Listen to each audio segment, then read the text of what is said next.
Hey everybody, it's Jason Blaha here, and today I thought I would address a news story here in the UK, and I think it's relevant really to everyone in the fitness world, everyone in the medical world, medical community, and even particularly to the United States, because the US will eventually have to come over to some sort of socialized medicine like the rest of the first world.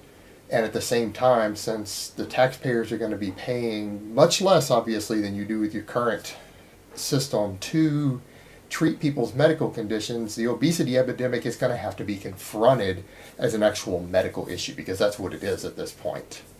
It is actually a medical epidemic, and it is a hazard to public health and public funds at this point.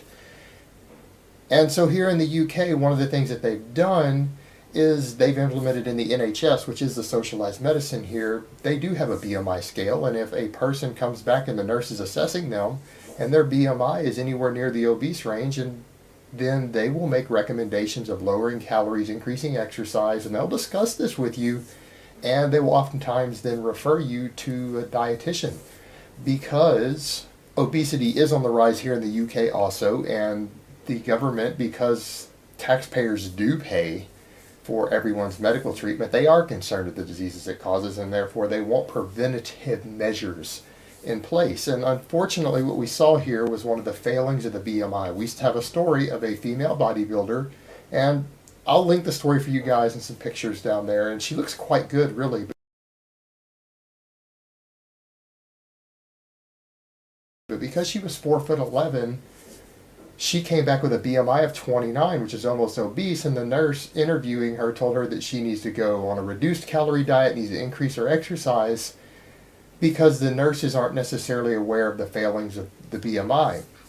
Now, the problem is that I don't really have an issue with this, other than there needs to be a simple education and little clauses put in there with the BMI that it doesn't work for serious strength athletes, bodybuilders, people who are serious weightlifting enthusiasts, because we are going to carry a lot more muscle mass, a lot more body weight.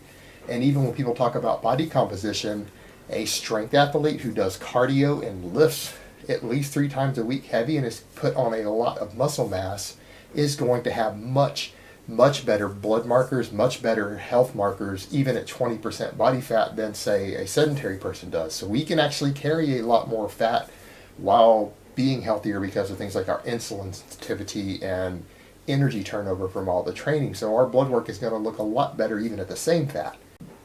But in this case, this woman is relatively lean. Even when she went in, she works as a personal trainer. She is a serious competitive bodybuilder, places very well in this country, and went through this.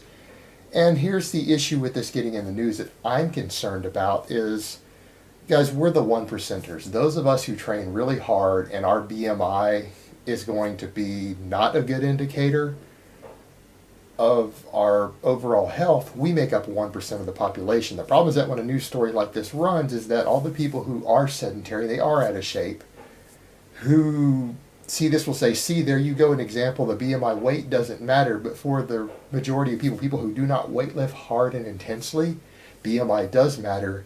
We do not find exceptions. It is across the board. BMI, a high BMI, is an indicator for anyone who doesn't lift weights at a serious level or do serious strength training. BMI is a good indicator of negative health, and it generally is correlated with things like poor fasting glucose, worse lipid profile, things like that. And so the problem is that a lot of us in our community will make a fuss about this, but we're not realizing that us making a fuss about this is not good for the overall. It's a case of, because we're unique special snowflakes, that there should be special treatment across the board, instead of just the doctor saying, oh, wait a minute, clearly there's an exception here.